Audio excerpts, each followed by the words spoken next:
What's going on, wrestling family? Welcome back to the channel. So we're going to react to the best versus worst WWE theme songs. Now, I'm excited about getting into this video because one of my favorite things about professional wrestling are the theme songs. Like, I ride to it, I work out to it, all these different things. I just love theme songs. So before we get started, let me know in the comment section, what's your favorite theme song of all time, regardless of promotion? Hit the like and subscribe button if you haven't already. Let's get into this, y'all. For every iconic WWE theme song that makes the crowd pop,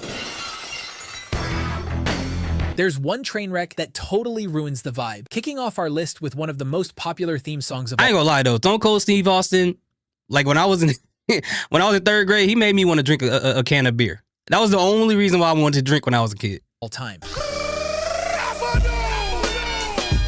John Cena's theme song, The Time Is Now, is in a league of its own. This isn't just a wrestling theme. It's a cultural phenomenon that has made its way into mainstream media. What makes this theme special is that Cena actually raps on it himself. That's a fact though, and I ain't gonna lie. Cena kind of slid, did on that theme song. He did. He got bars in there. What's my favorite bar in the song? Money stack fat plus I can't turn the swell off. What? He can't turn, even if he wanted to, he can't turn the swell off. Ice pack's not gonna do nothing. It's gonna keep swelling. It might be infected, but that's a whole different story. And I cannot relate to that bar, but bro, I don't know why to this day. That stands out to me. And he's actually pretty good at it. The beat is infectious, the hook is catchy, and those trumpets at the beginning became one of the most recognizable sounds in all of wrestling.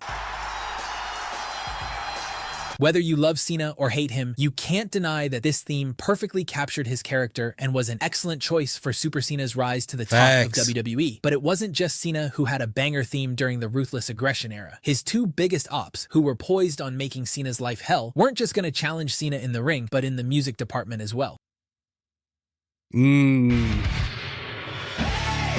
Nothing you can say. When two of WWE's biggest villains join forces, their entrance music better deliver. And Rated RKO's theme absolutely did. This mashup of Edge's Metalingus, You think you know me, and Randy Orton's Burn in My Light was the perfect blend of both superstars' musical identities. Unlike other tag team mashups that feel awkward and forced, this one actually worked because both original themes had similar energy levels. The way the songs transitioned between Edge's sections and Orton's parts felt natural, almost like they were designed to go together from the beginning. Let me ask you guys this. If you were a wrestler and your theme song had to be a fusion between two different theme songs, what two theme songs will you pick to mash together to make your theme? I gotta look more into that. I'm gonna see what theme songs I think will make sense to work together. In fact, Edge and Orton have had banger theme songs throughout the career, just like Judgment Day's theme when Edge was the leader.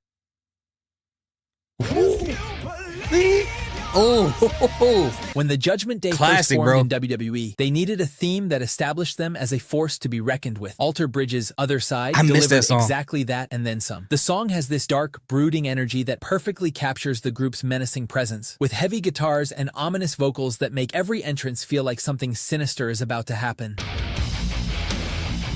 Whether it was Edge's calculated leadership, Damian Priest's intimidating presence, or Rhea Ripley's dominance, this theme elevated all of them. It made the Judgment Day feel like a legit threat rather than just another random group thrown together. And then Def Rebel got their hands on the Judgment Day, and everything went straight to hell. After establishing themselves with The Other Side, someone in WWE's creative team decided that the faction needed an original theme, and what we got was one of Def Rebel's most generic creations. Gone was the dark atmosphere and menacing energy, replaced by yet another formulaic track that sounds like every other heel faction theme. The worst part is how much it stripped away from the group's identity. There's no personality, no edge, nothing that makes you feel like the Judgment Day is any different from any other group. However, Judgment Day isn't the first faction in WWE. And I'll say this though, I understand what they were going for by having Finn Balor kind of be the leader of the group. They want to have him have a theme song that matches, them to have a theme song that matches with the leader of the group, which is Finn Balor. And Finn Balor's theme song kind of sounds like this. I miss his previous theme song. That's just me. But I get what they're going for. But at the end of the day, it never will ever compare to The Other Side. Now, I want to ask you guys, what version of or which group of the Judgment Day do you like the best? I'm pretty sure this iteration of the Judgment Day isn't anyone's favorite, but do you like the one where Edge was the leader or where you had Damian Priest and Rhea Ripley as the leader? Let me know in the comment section. WWE history that's had a bad theme song. Oh, if there was ever yeah. a theme song that perfectly captured how ridiculous a gimmick was, the Spirit Squad's entrance music achieved exactly that, and not in a good way. This theme sounds like it was ripped straight from a high school pep rally, complete with cheerleader chant, Nikki! But I think that was the point, though. I think that literally was the point. And the most obnoxiously peppy energy imaginable. The problem is that while the Spirit Squad was supposed to be annoying heels, their music was so cartoonish that it was impossible to take them seriously as threats. You had 5 grown men doing backflips and cheers while this song blasted through the arena, and instead of generating heat, it just made everyone cringe. It's supposed to be annoying. Moving on from these stinkers, let's talk about one of the most iconic theme songs of the late 2000s. Ooh, Jeff classic. Hardy's No More Words is the perfect soundtrack for the organized chaos the charismatic Enigma brought to the ring every single night. This theme captures everything that made Hardy special. The rebellious attitude, the high-flying risk-taking style, and that fearless mentality that made him jump off ladders without a second thought. It's raw and unapologetic, just like Jeff himself. However, while the male stars like Jeff, Batista, classic. Yo, this is one of my favorite. Yo, that Batista theme song, bro, is one of my favorite theme songs to work out to. And before I do any lifting, I gotta do the. And everybody in the gym be looking at me like, bro, we gotta call the people on this guy, man. He might hurt somebody. Something wrong up there. and even Shane McMahon. Here comes the money. Yeah. Here we go. And had some amazing entrance themes during the late 2000s. The same can't be said about the Divas. Layla's insatiable theme. I'm insatiable. I can't get Yeah, that's enough. horrible. God, bro. Oh, hell no, man. It's so blatantly trying to be provocative that it ends up being cringeworthy, like watching someone try too hard to flirt at a bar and failing miserably. What makes this particularly frustrating is that Layla was genuinely talented and didn't need to rely on this over-the-top music. However, when done right, the Divas division can deliver some absolute bangers in the music department. Yeah. Paige's Stars in the Night prove that sometimes the best entrance themes are the ones that perfectly capture a wrestler's spirit without trying too hard. This theme has this haunting, ethereal quality to it that immediately set Paige apart from every other woman on the roster. The song opens with this eerie scream that became iconic. But what made this theme brilliant was how it reflected Paige's anti-diva character. She wasn't like the other women who came before her with their generic pop themes. This was dark, edgy, and unapologetically different, just like Paige herself. Up next, I'm gonna drop a personal opinion that might ruffle some feathers. After years of the iconic funeral march that made grown men shiver, we got this.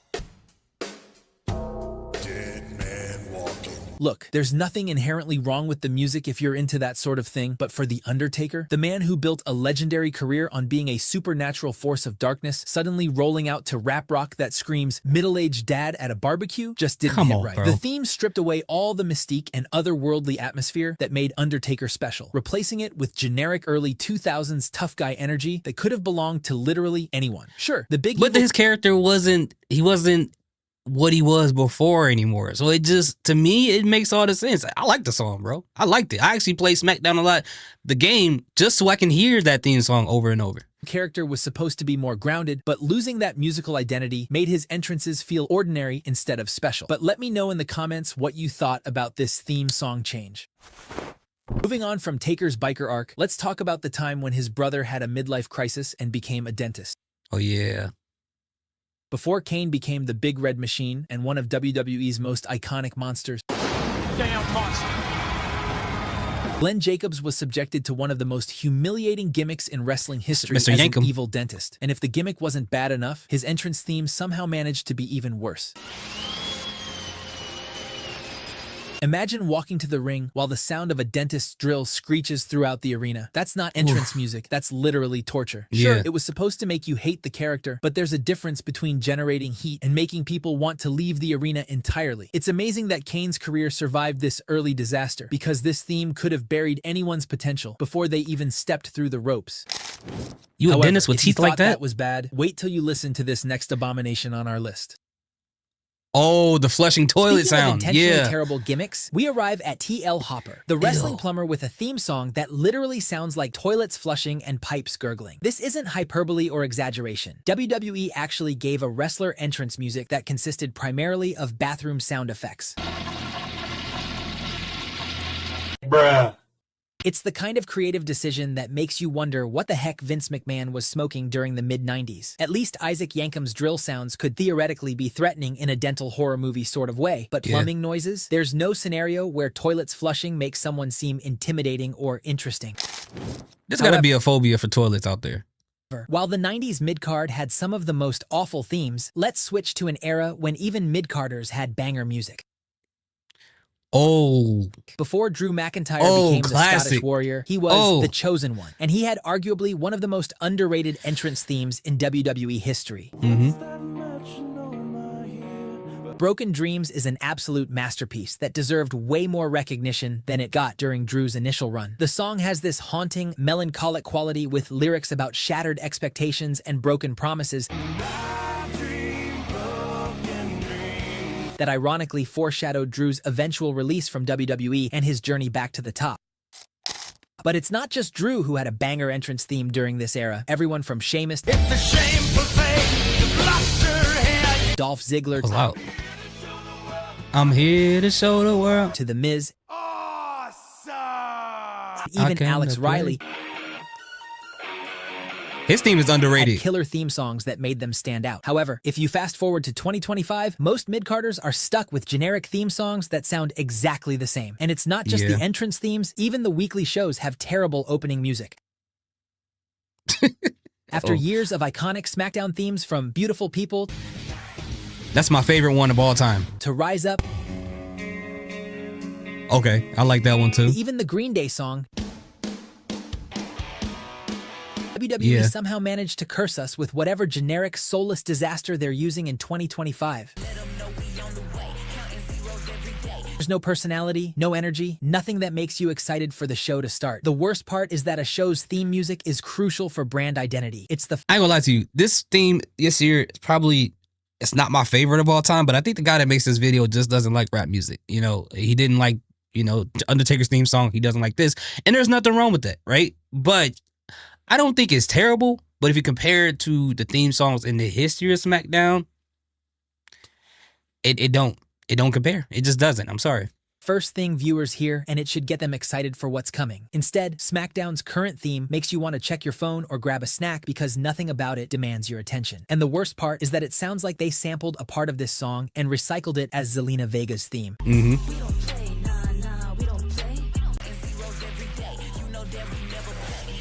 Huh? I actually like Zelina's theme better than the SmackDown thing. I ain't gonna lie to you. Unlike Zelina, her husband has always had banger theme songs. Aleister Black's Root of All Evil is the perfect example of how a theme song can amplify a character.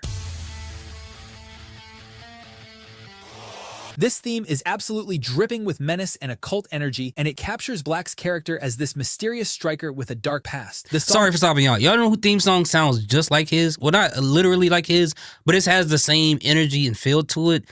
Zoe Stark's theme song. Like, if you go back and listen to her theme, it kind of gives the same feel and energy as Aleister Black. Opens with these haunting industrial sounds that immediately set a different tone from anything else on the roster. What makes this theme brilliant is how it uses space and atmosphere. It's not constantly bombarding you with noise, but instead builds tension through eerie soundscapes and calculated musical choices. The incorporation of what sounds like ritualistic chanting and guitars creates this sense that Aleister Black exists in his own dark universe separate from normal WWE superstars. When this theme hit and Black rose from the shadows, it felt special and unique in a way that made NXT feel more important than Raw and SmackDown. Speaking of the golden years of NXT, you simply can't ignore Nakamura's entrance theme. Shinsuke Nakamura's Rising Sun is an absolute masterpiece that proves entrance music can be art when done right.